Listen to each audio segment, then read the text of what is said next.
Oh, well, you ruined it was going to be the surprise. And did you want to do the intro? Sure. How does it go? Welcome. How does it? I don't even know what do you say before I'm Brent Billings? It's all white noise. The trick is, can I start talking before you're done saying your own name? That's what I have to do. What? You don't wait for me to finish talking before you start saying your own name. I don't? No. Okay, tell me when. So I'm just waiting on you. Okay. This is your show. It's my show.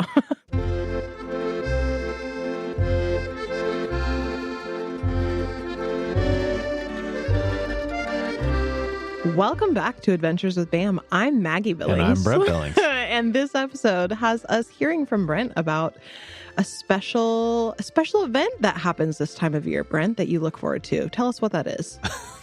This is not how the intro works. Tell us. The Oscars happen every year. Okay. And I use it as an opportunity to watch a bunch of movies. Mm-hmm.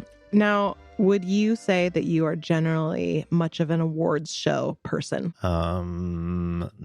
Well, I guess generally no, but the Oscars very much yes. Why? What is it about the Oscars? I think it started because we went to the Kenworthy one year to watch the Oscars ceremony. Mm-hmm. We got dressed up for it. The Kenworthy, for our non-locals, is a historic theater downtown in Moscow, and they show movies, but they also have all kinds of events. So I don't know, it was like probably close to 10 years ago.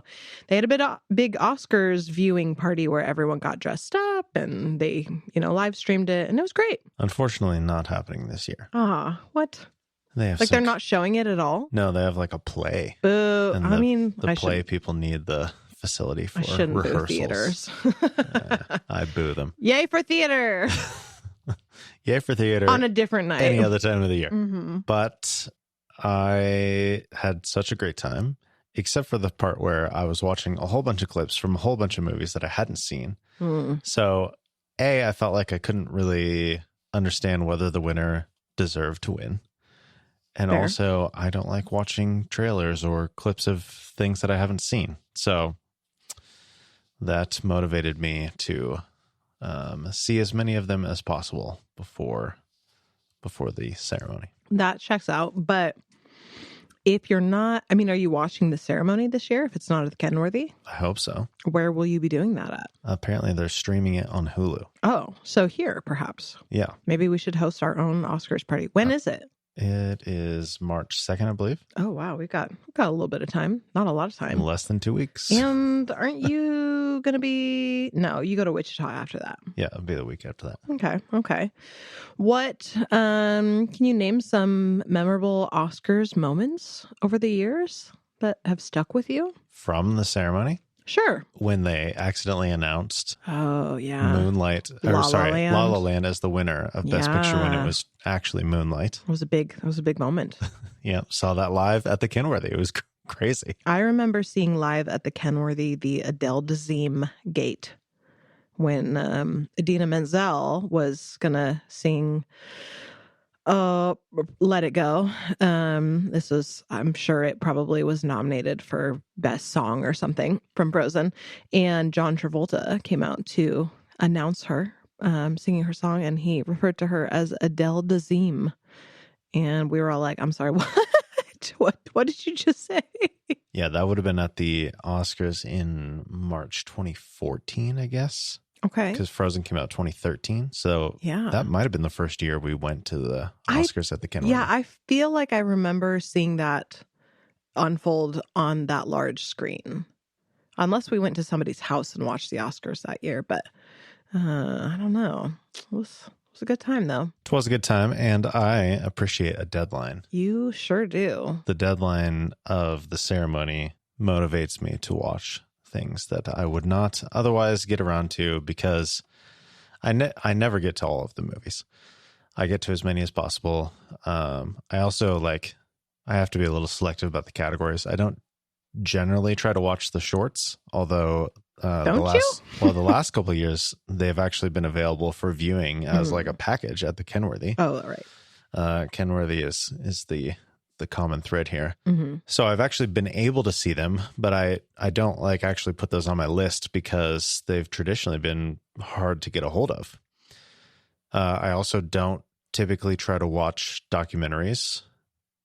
And I guess that's it as far as the category. Oh, and international films, because all of those things have been difficult to get a hold of. Sure. But Kenworthy's coming in clutch, making everything accessible, aren't they? Yeah, some things more accessible than others. Hmm.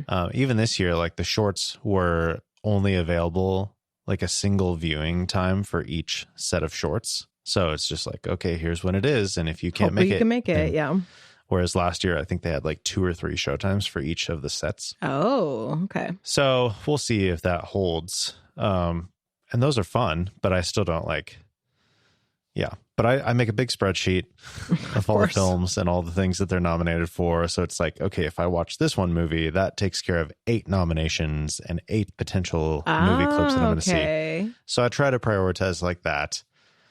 And I'll just say the Oscars tend to be a particular kind of movie that is not the kind of movie that a person would want to see all of the time. And even me, it's not necessarily the kind of movie that I want to see all the time, although I think I appreciate it more than most people. But there's always a dud or two, and this year has been, I think, worse than normal. There have been more duds? More movies that I'm like, ugh, I wish I hadn't seen that. Really? Can you name a couple? Emilia. Oh, yeah. Emilia Perez was a terrible musical. I do not understand. You don't like musicals anyway, but... I don't like musicals anyway, but the music was actually bad. Huh. I just don't understand it. And then I listened to, some podcasts about the music, and they're just going on and on and on about how great the music is. I'm like, I do not understand. I feel like I need a more objective. Maybe I can download some songs. I love musicals, and initially I was like, ooh, maybe I'd like to see this. And then I think a trailer that I saw for that movie called it genre defying. And I was like, that's code for it's not really going to fit into a box, and I'm not going to like that.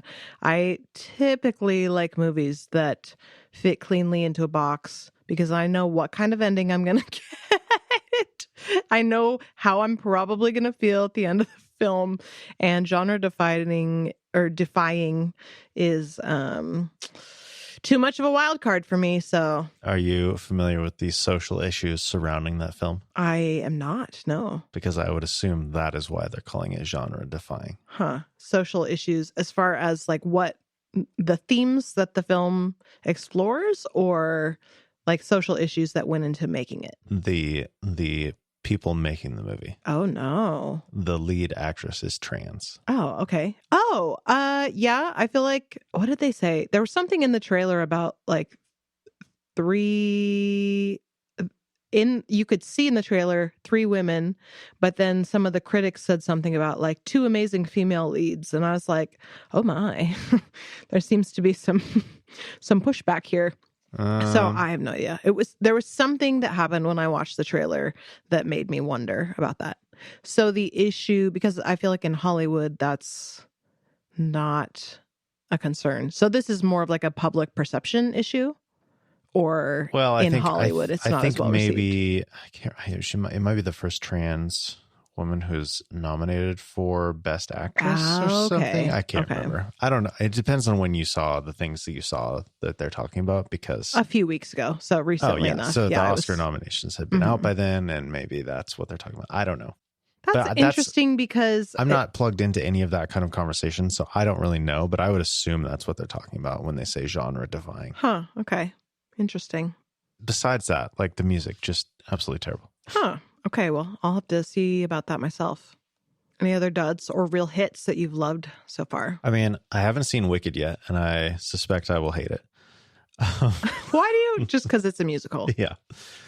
I mean, maybe I'll be surprised. I expected not to really care for A Complete Unknown, which is about Bob Dylan, and it was decent. Okay.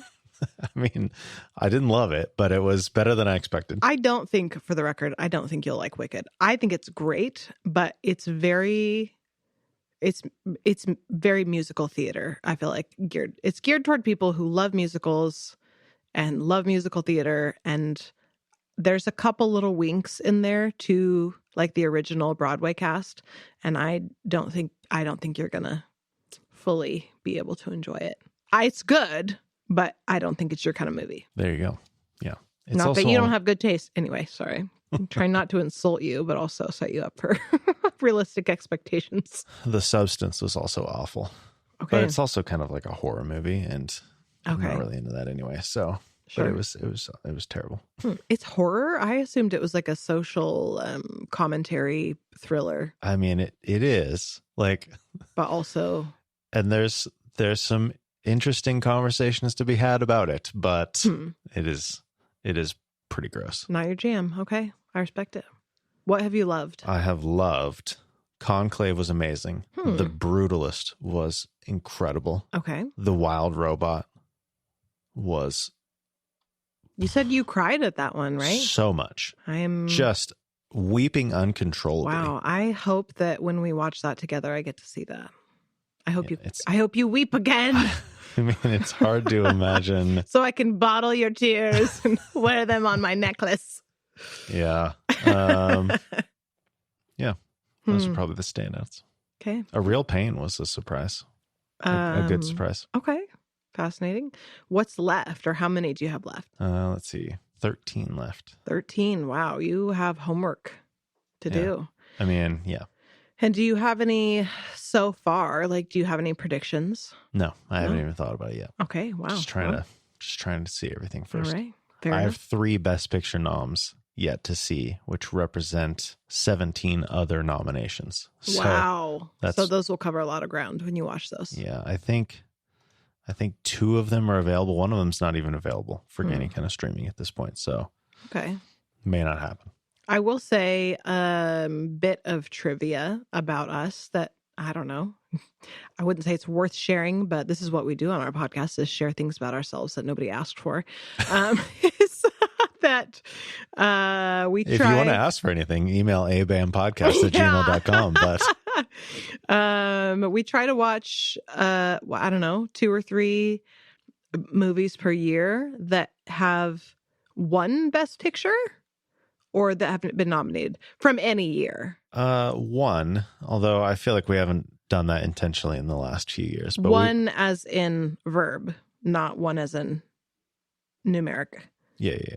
We watch multiple movies a year, or we try to watch multiple movies a year. That When we set our goals for the year, sometimes one of the goals we'll set is like, let's watch a movie that was made before this time, or let's watch a Best Picture nomination or something like that. Yeah, but not necessarily recent. Or, sorry. Sometimes it's one from, like, what did we watch recently that was In the Mood for Love? And that was, what year was that? 2000. 2000. So, yeah, it'll be like from any year, we'll kind of look up Best Picture winners. And That wasn't a Best Picture winner. it wasn't? No. What was it? Oh. Did it win? Just a good movie. Really? It wasn't my favorite. I didn't enjoy it.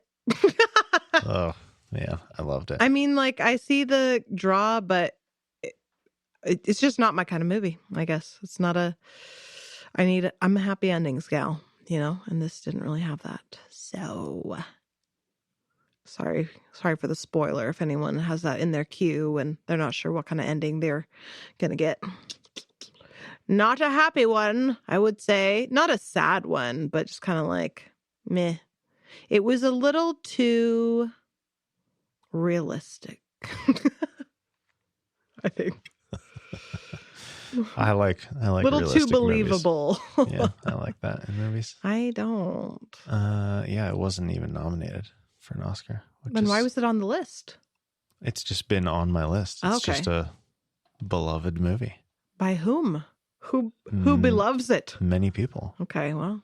In 2019, The Guardian ranked the film 5th in its best films of the 21st century. I need to... In 2021, the film was ranked at number 8 on Time Out magazine's list of the 100 best movies of all time. What?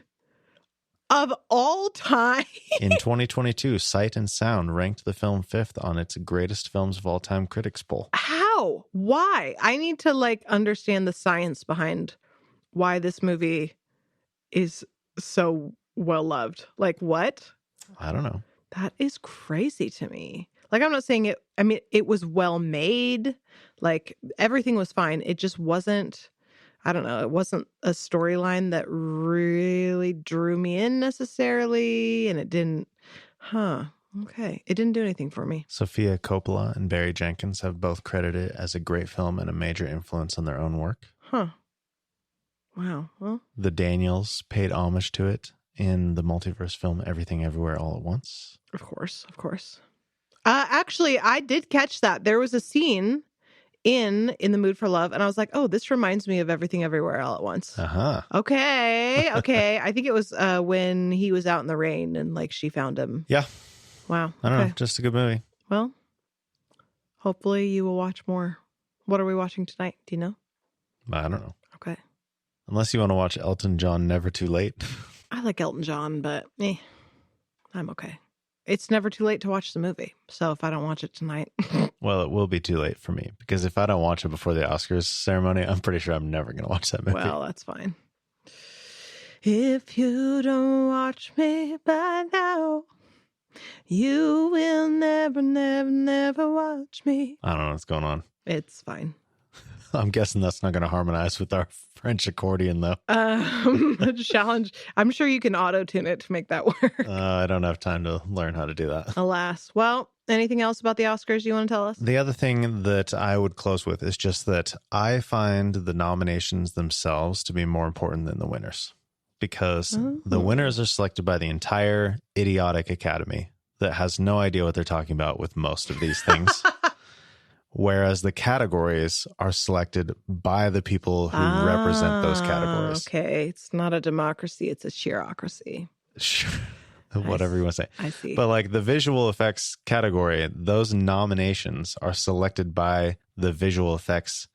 It's not union, but the visual effects branch of the academy. Sure. So it is visual effects people who do that for their job, who are recognizing. They're like, that's impressive. The best work. Yeah. Okay. But then the actual winners are selected by the entire academy, and there's bunch of chumps. There are a lot of people who take it seriously. Maybe most who take it seriously, but there's always, and you're not supposed to talk about who you vote for, but there's always an article or two every year that's like, here's 10 of the biggest idiots and how they selected their winners, and see how stupid they are and see how much of a joke this is. Who is the academy made up of? Like, how do you get on the academy? It's actors and actresses and directors and people who work in all these different departments. Interesting. Yeah, so it's a little bit of a popularity contest, and there's always the like, oh, well, Harrison Ford should have won for this other thing, but he's never won before, and right. We didn't give it to him back then, so we got to give him to it this time, even though this isn't his best role, and we all recognize that, but we just have to. But he's getting old. Yeah, there's all that kind of nonsense where sometimes it's popularity, sometimes it's this or that, and yeah. So were you upset then when Leonardo DiCaprio finally won his Oscar? Did you agree that it was... I'm not upset by anything. Nothing? No, nothing phases. That's actually mostly true in life. Mostly. It is what it is. You just have to understand, like, if you're looking to this list of movies for a list of things to watch, you just have to understand it's probably going to be a particular kind of movie. Okay. And same thing, like the way the winners are selected, like it just is what it is. And that's why I care more about the list of nominees than I do about the actual winners. Like I want to watch these movies while they're nominated before the winner has been selected, because that to me is more interesting. It's all about the nominees we made along the way. Yeah, exactly. Okay. Well, I look forward to seeing your strategy play out. I do not look forward to editing this episode. My that was goodness, another we talked about this way too long. Okay, well, see you next time.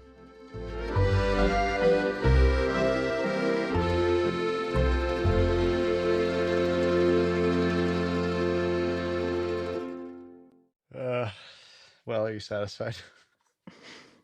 Yeah. Are you? I guess. With my interview skills? I think I kept it interesting. As did you, obviously. I'm still recording, so... What? I don't even have my headphones on anymore. I'm here to open my chocolates. I think taking your headphones off is what stops the recording. Well, I don't know. You were like, this has gone on way too long. So then I ended it, and I assumed you would be anxious to to hit stop. Well, now I'm anxious to eat this chocolate, so. What's happening? Oh, baby.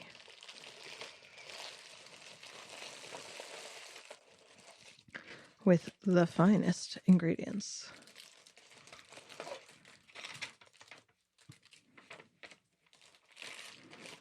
If you don't eat this by now, you will never eat this.